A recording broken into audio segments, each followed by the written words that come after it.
because I embrace differently because I was raised in this age. How much information are you going to be able to get from a slave, man? So the slave passing down through emancipation, or after emancipation between Reconstruction, how many of us was in schools again? All right. So we didn't get education through emancipation. Didn't get education through Reconstruction. All right, let's talk about that Jim Crow era.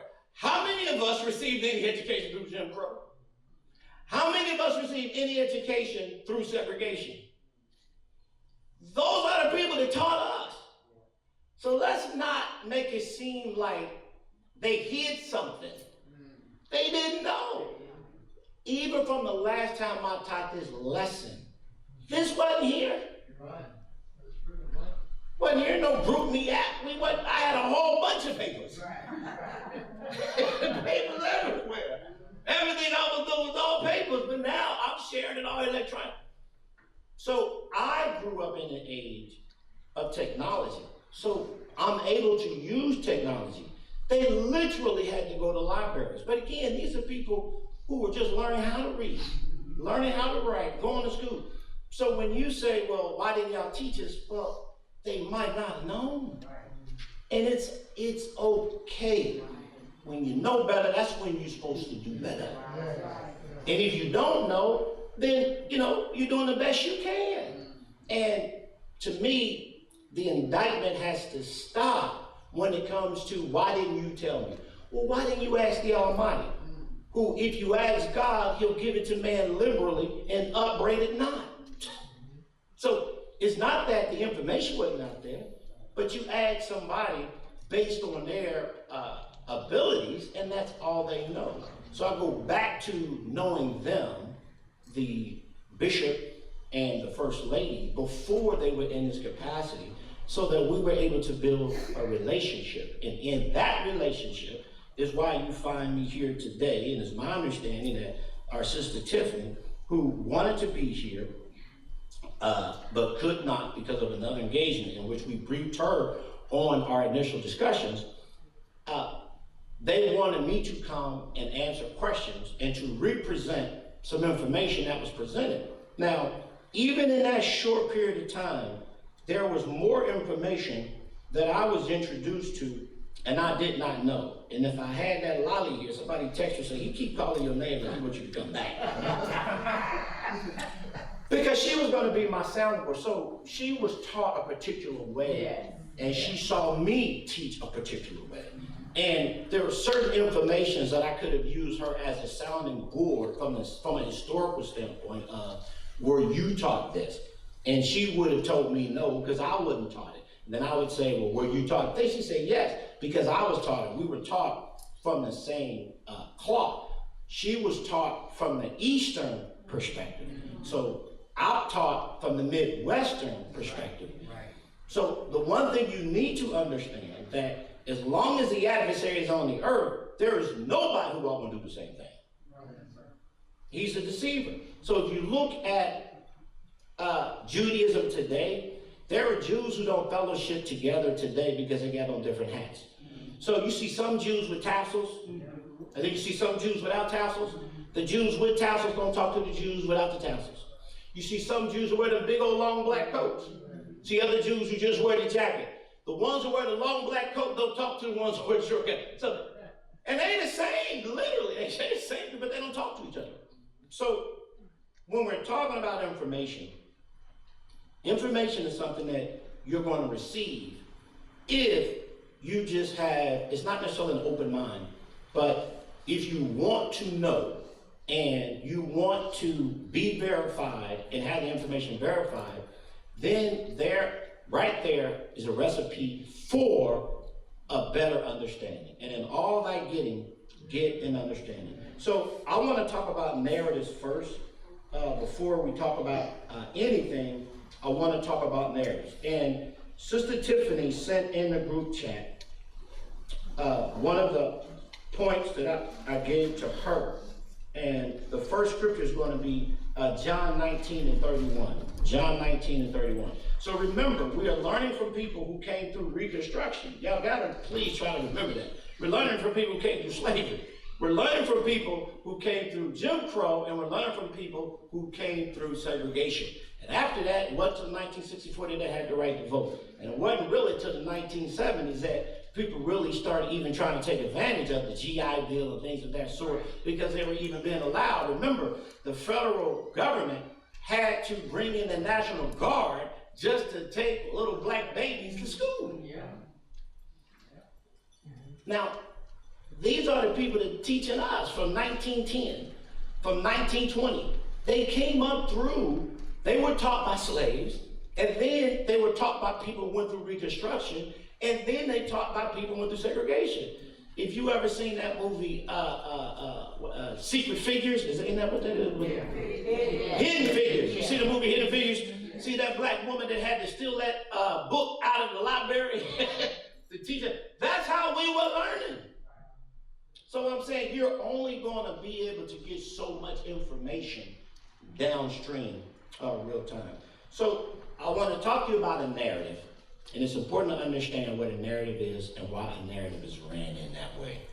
So when we go to John 19 and 31, can I get a reader? Because that's the only I'm going to say my voice. So, the Jews, therefore, because it was the preparation, that the body should not remain upon the cross on the Sabbath day, for that Sabbath day was a high day, besought Pilate that their leg might be broken and that they might be taken away. Does everybody see that in the group me chat?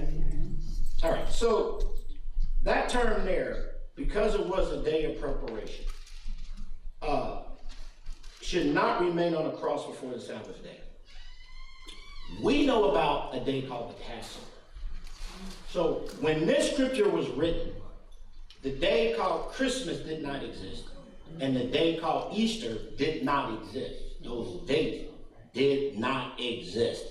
And there's another term that we're going to talk about in a little bit. So when they said because it was a preparation day, that his body should not remain on the cross on the Sabbath, that term Sabbath day there in John 19 and 31, and we're going to go through the historical aspect of that, they were not referring to the Passover Sabbath. And they used the term for that Sabbath day was a high day.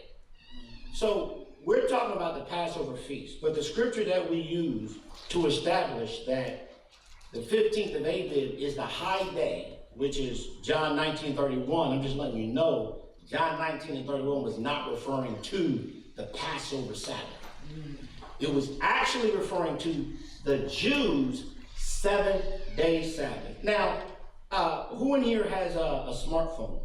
Everybody should. All right, ask your smartphone, if you can, Google or Siri, ask them, does the Jews' 7-day Sabbath establish Easter? Any form of a question like that, you can just ask it. Because I've asked it, and I'll tell you what it generated. I like the interactive portion so that you can vet this. Does the Jewish 7-day Sabbath what? Does it establish the date for Easter? And y'all can put that in your AI and see what you generate, see what you say. Okay. It says, no, the Jewish Sabbath does not determine the date of Easter, which is celebrated on the first Sunday after the first full moon following the vernal equinox, as established by the Council of Nicaea in 325 AD. That's one of the answers. So who has what's another answer? Because my AI generated another one. Anybody else got an AI generated answer on that? Let me do like AI. Oh, no. Google's saying no. It's saying because no. It's going to keep telling you no, but it says something in there. Go ahead. Yeah, mine says no. The Jewish 7-day Sabbath does not establish Easter. Easter is a Christian holiday celebrated on the first Sunday after the first full moon, following the spring equinox, while the Jewish Sabbath is on Saturday, commemorating God's rest after creation. All right. So this is what my AI generator said. So Both AIs are saying the same thing, but I just want to point something out to you specifically. My AI generated content says, while the Gospels indicate Jesus' crucifixion occurred the day before the Jewish Sabbath. So what's the day before the Jewish Sabbath? Friday. What is that called in Christianity? So when they were talking about high day, they weren't talking about the Passover. Talking about what? Friday, Easter. They simply, and this is a narrative, they simply used, because at this time, none of that stuff even existed. They used the knowledge of the 7-day Sabbath to mark Friday as Good Friday, because everybody know the Jews' Sabbath is Saturday. So this John 19:31, and he's talking about the Passover as a hot day. But when I was growing up, this is one of the scriptures that were used to establish the difference between the 14th and 15th, and which day is the Sabbath. But they say one is just a memorial and the other one is the Sabbath. And even John 19:31 says the high day. Well, the 14th ain't the high day, the 15th is the high day. Well, I'm just letting you know, John 19:31, it ain't even talking about the Passover. Catholicism knew that the 7-day Sabbath was Saturday, just so that they can easily put Good Friday on Friday, and everybody understands. And Catholicism knows they can't get 3 days and 3 nights from Friday. They know that, but that's a part of the miracle. So they don't care. This is the miracle of Christ. Only Christ can do it. But we know, according to Daniel, he was cut off in the midst of the week. So Wednesday is when he was cut off, according to the book of Daniel. And I believe the book of Daniel. So according to the book of Daniel, he was cut off in the midst of the week. And the desolations and abomination will be caused to be ceased. And that sacrifice will be cut off in the midst of the week. So Daniel tells us that Wednesday was the actual day. So the fact that John 19:31 is establishing that the high day is the 15th is not what John 19:31 is doing. Another point in John 19:31, it says another term, day of preparation, because it was the preparation day. The term preparation day is not found in the original text of the Torah. So what the Jews have established is you can't keep a Sabbath without a day to prepare for that Sabbath. So the day before any Sabbath, no matter when it falls, they're going to call that the day of preparation for the Sabbath.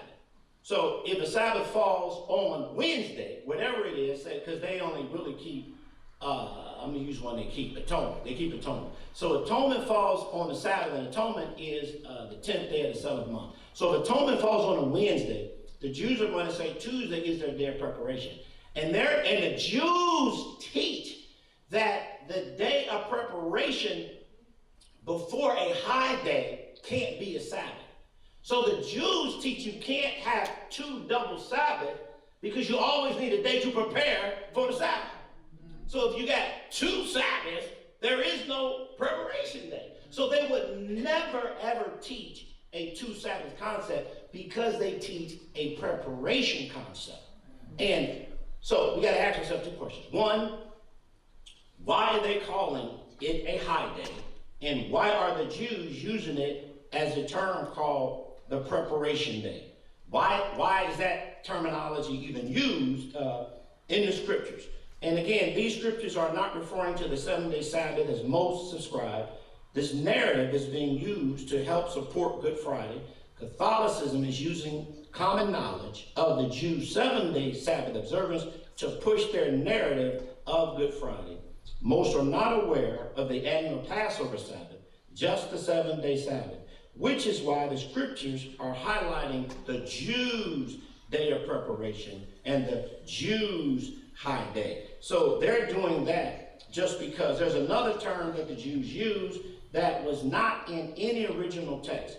And we have the words, and we have cards for you if you need them on those words. But there's another word called Ben Ha'areb. So Ben-ha-Arbay, B-E-N-H-A-A-R-B-A-Y. I hate to keep doing that to you, lady, but can you put that in that group? I'll take that back. I can probably take that quickly. Ben-ha-Arbay, that is a term that means between the eaves. That term did not exist when Moses walked the earth, between the eaves. Moses had very specific terms for every phase of the day. And I think she put that clock in there as well. Yep. There you go. Isaac, between the eves, is that E-V-E-S? No, well, yes, between the two evenings. Evenings, okay. Evenings, between the two evenings. Yeah, that term, Ben-ha, A-R-B-A-Y-I-M, it means between the two evenings. So that term did not exist before in Moses' day. That is one of those Hellenistic moments that the Jews came across. 15th of Abib, as a date of observance for them, did not exist until they became Hellenized. So that's very important from the historical context. After the Hellenistic period, that's when the Jews started. So that's what we want to focus on now, is that Hellenistic period of those Jews. All right, so I'm about to start putting, so I got technology, but that don't mean I know how to use it. That don't mean that at all. I got it, but that don't mean I know how to use it at all. Okay, so, all right. So I just put inside of that group thread an article. And does everybody see it? Chapter 7, remarkable story of Hellenistic Jews in Judaism. You gotta hit send first. I told you, just because you got it don't mean you can use it. All right. Now, okay, so everybody should see that now. All right, so what this is telling you here, and this is just a historical record. Why is it called Hellenistic? Okay, so thank you. That's a great question. Why is it called Hellenistic? Well, that is a period of time when the Jews were actually taken over by the Greeks. And the Jews wanted to become more Greek. So they became Hellenized, meaning that they discarded their Jewish traditions and they wanted to assimilate with the Greeks. Even to the point where they hid or removed their circumcision. And they changed their holy festivals and feast days. Let's read that. That was a great question. So, and when you get a chance, you'll be able to Google this. I have the entire one, and you'll be able to read it at your leisure. I didn't get all of it. I just got snippets out. All right, so because these snippets are important, not for a narrative, but the bookmark time. So the remarkable story of Hellenistic Judaism. All right, so that's what we're reading from, and I'll need a reader for this. I'm about to send it. And just read the highlighted portion of this. I just sent it out in our group chat. I mean, this is so easy. This is ridiculous. I mean, y'all don't have this, do y'all? No, those two. My daughter and my wife. And the other ones back there, because they're not in the group chat. No, they don't need to be. They don't need to be. Leave them out. All right, so whoever can, just read the highlighted portion. I said Hellenistic period, where the dramatic growth of Judaism and the Greek-speaking world. It took place in the Hellenistic period, where the dramatic growth of Judaism and the Greek-speaking world. All right, so I just sent another one out there. The one beneath it. The second one with yes, the one. with a little asterisk on it. Yeah. Shavy, you can read it. And read those two paragraphs. Okay. Just the highlighted portion. This temple tax was collected from Judean males between the ages of 20 and 50, and was initially seen as a substitute for the animal sacrifices that Adonai required from all adult Judean males. Stop right there. So the word Adonai is just another name for God. So that they won't use the sacred name of Yahweh, they call him Adonai. The Almighty said at your feast day, all males are to bring what? An offering. No, but what type of offering? Y'all know? Y'all know, don't make this difficult. What was put on the altar? No, you don't have to get it specific. I just, what, do y'all know what was? So, okay, what is a sacrifice? What was it though? No, I'm saying, I'm just trying not to give it away. But what was it? It was a sacrifice, but what was it?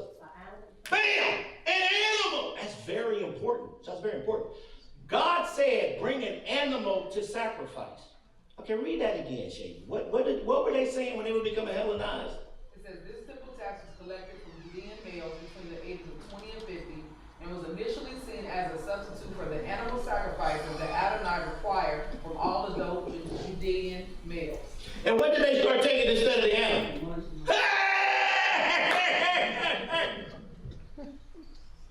This is everything gonna lead back to the bank. Willie Horton told, why did he rob the bank? That's where the money at. Everything gonna lead back to cash. The Jews, to become Hellenized, changed the Lord's word that said bring an animal, and said y'all don't have to bring no animal because I can't do no with all these animals. Give me the cash. And when the Jews start gaining the cash, they start seeing their coffers swell. Like, wait a minute. We get money sent in from all over the diaspora because people, and that's just outside of Israel, people did not have to send the animals. They just sent the money. But the Lord said, you're supposed to offer up a sacrifice. But the priest there said not to. I'm just showing you how they changed what God said during that Hellenistic period. So when we start going over some of this information, you need to understand the historical context that the Jews that are alive today came through this period and they kept it. So keep reading a little more. Read that next highlighted paragraph. The contributions in silver, of course, enriched the temple in a way that animal sacrifices did not. And by 200 BC must have amounted to at least 100 talents a year. My Lord. So they bring in the money. But the Lord said bring me an animal, but they said, no, we good with the cash. All right. So I'm just showing you what these people were doing during this Hellenistic period. All right, drop down to that next asterisk. A remarkable, although bizarre, indication of the extent of Hellenization in Judea is that from the 3rd until the 1st century BC, many Judeans believed that they were somehow akin to the Spartans. We do not know whether the Spartans were under the same impression. Stop right there. What's a Spartan? Y'all need to Google that. Y'all gotta be curious what a Spartan is. What's a Spartan? Just Google it. Google it. You know you seen him in a movie. Come on now, y'all go with these folks. They warriors. That's them 300 cats. That movie, The 300. That's all I know. Ain't none of them look like y'all. But point being, Jews now are saying they are like these Spartans and Greeks. Now, Spartans were the purest of Gentiles ever. So a Gentile simply is a godless person. Spartans did not believe in a monotheistic systems. Spartans' monothesis is just stating one God. Polytheist system means many gods. Spartans believed in many gods. But what were those from Judea supposed to believe in? We believe in one God. We still believe I don't believe in one God. I don't believe in billions of gods. There's one God. His name is Yahweh. And he got a son. His name is Yahshua. And they both one and they agree as one according to the scriptures. He said, me and my Father are one. But Christ never received worship as the Father. The scripture said, oh, no, don't worship me. You better worship my daddy. So that separation there.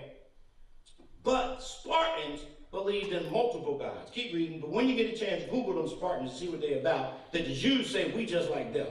Keep reading. The most detailed evidence for their belief is 1 Maccabees 12:6-18, where the article. Oh, Maccabees! Who the Maccabees? Don't worry about it. I'm gonna bring them in. Don't worry about it. You on to something. I'm gonna bring the Maccabees in because it's very important about the Maccabees and what the Maccabees, how they add to this. But I'm telling you, the Ben Ha-Edda, Day of Preparation and High Day, all that started during this Hellenistic period. And it was the Maccabees that actually freed those who believed from this truth. Those were the ones who freed us.